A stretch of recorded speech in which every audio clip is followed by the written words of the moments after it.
So we have a new werewolf movie. Wolfman is in theaters this week, and this is my spoiler-free review of it. Chapter times are in the description, so you can skip ahead to whatever topic you're most interested in hearing me talk about.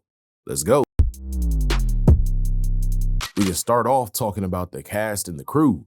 Wolfman stars Julia Garner, who was absolutely fantastic in Ozark and has been announced as playing a female version of the Silver Surfer in the upcoming Fantastic Four film by the crew at Marvel. Here she plays the wife, Charlotte. Her and the also really cool trailers are what made me interested in this movie. It also stars Christopher Abbott as the husband, Blake. He's been in movies like Poor Things and It Comes at Night. Nothing I've seen before. It was directed by Leigh Whannell and produced by Blumhouse. Whannell is the man behind The Invisible Man and Upgrade and Insidious Chapter 3, so he's no stranger to the horror genre. And Blumhouse is responsible for tons of your favorite horror films. Wolfman is basically about a man who brings his family to his deceased father's and his childhood home to tie up some loose ends. They're met with all kinds of Wolfman werewolf shenanigans.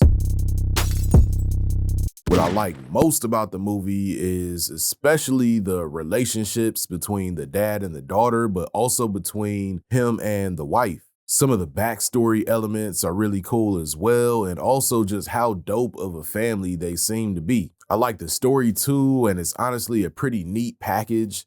A lot of the different beats throughout the movie are paid off or referred back to later. The story generally made sense and had a pretty satisfying ending. One of the cool things about it is just how they showed the Wolfman's perspective, like his point of view and how he saw people and heard them. Also, the way they build up tension throughout the movie. They slowly reveal the full look of the creature as you go along. I thought all the encounters with the creature were done pretty well. They made for some pretty good action and some suspenseful moments. Julia Garner was dope here, but not quite as fiery as she was in Ozark. The dad here was super likable, so that just made you feel for the family and the daughter as everything is taking place.